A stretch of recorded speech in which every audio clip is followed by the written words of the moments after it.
We've had to deal with injuries, suspensions and red cards since last game week, and with one free transfer in mind and a brand new strategy for my team going forward, how could I line up for this game week? Well, let's take a look in today's team selection video.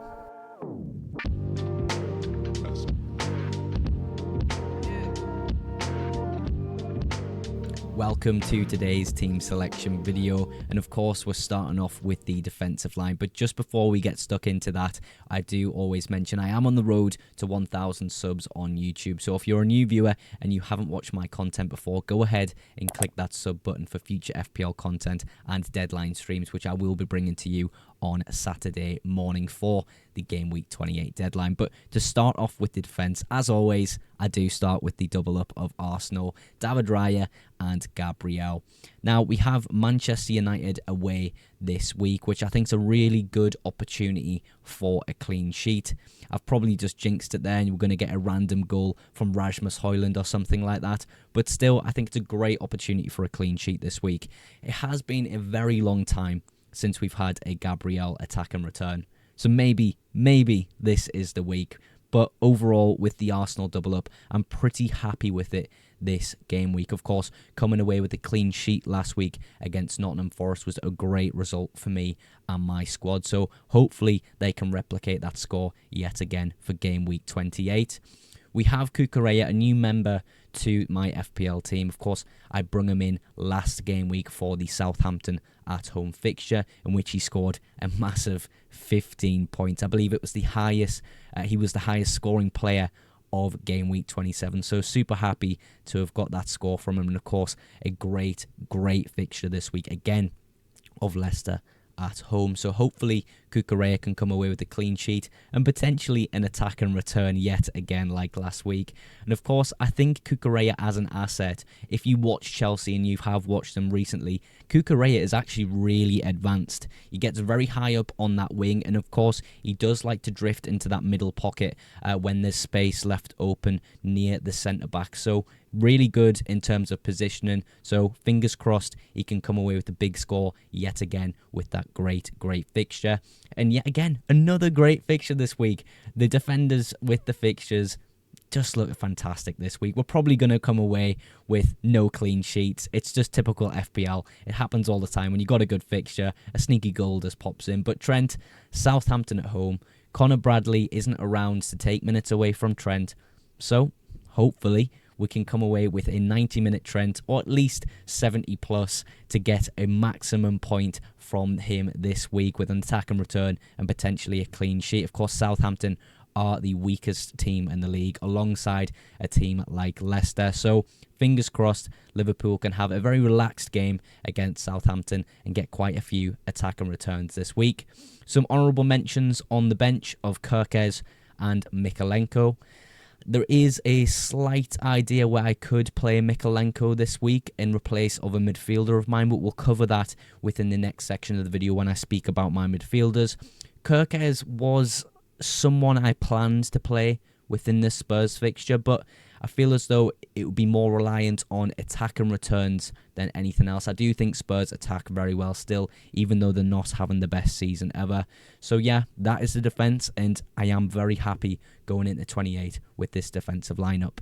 Now, across the midfield, things are looking pretty decent again this game week. I have got the captaincy armband on Salah, but there is a conversation to be had of whether we stick it on Palmer for the second week in a row. Of course, it didn't work out last week against Southampton at home. Really disappointing from Palmer, actually, coming away with a massive XG of, I believe, 1.3, but coming away with 0 attack and returns and just a clean sheet, where Salah got his clean sheet and also an assist with that McAllister goal. The reason I bring up the conversation whether to put it on Palmer or not is because of the likelihood that Salah's minutes will be reduced in this fixture.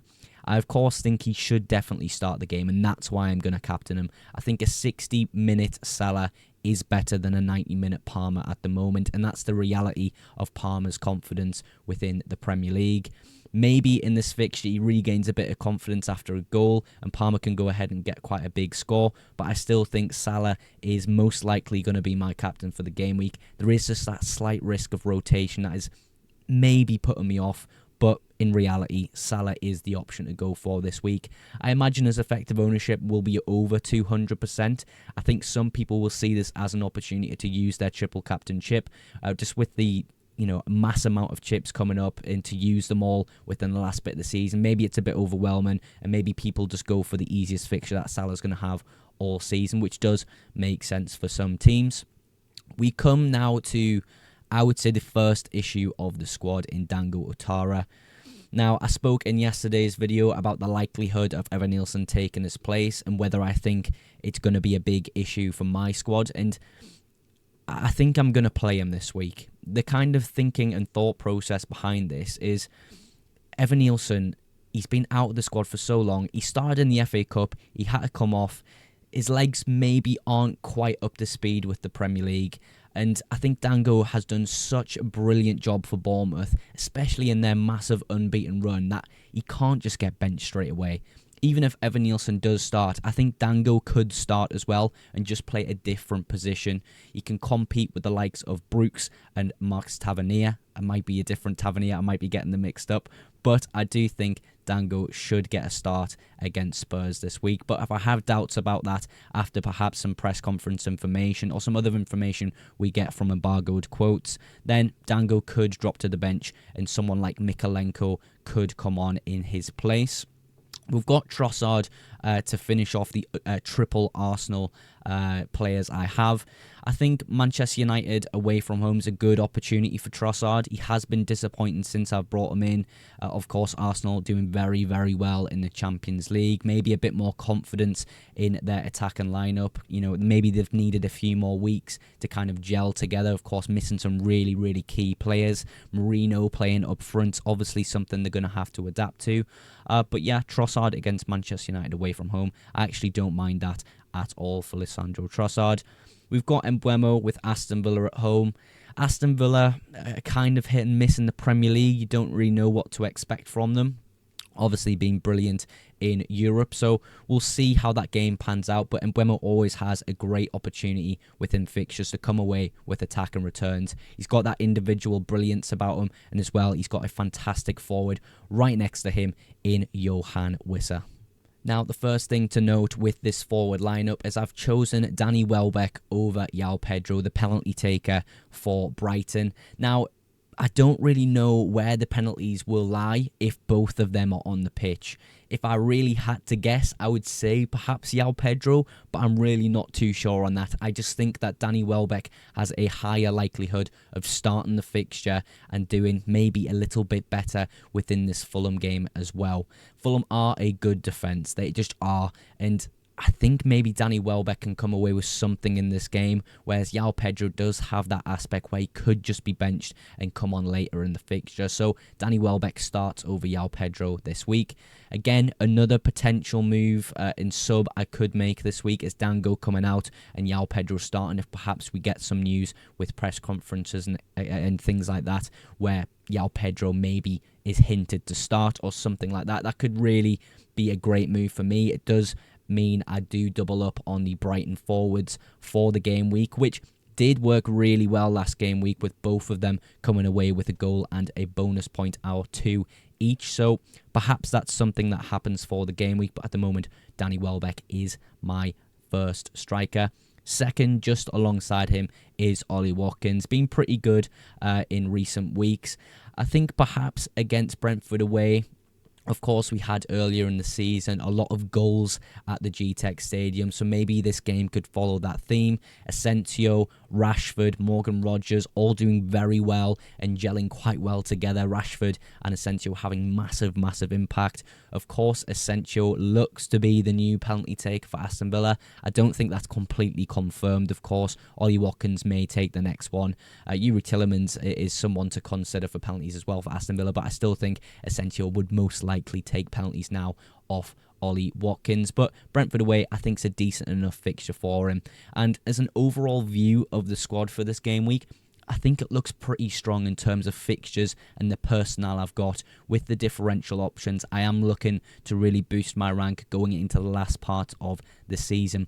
Now, in the next section of the video, we're going to take a look at Fantasy Football Hub and a bit of a plan ahead with my transfers I have this week and potentially how I might deal with blank game week 29.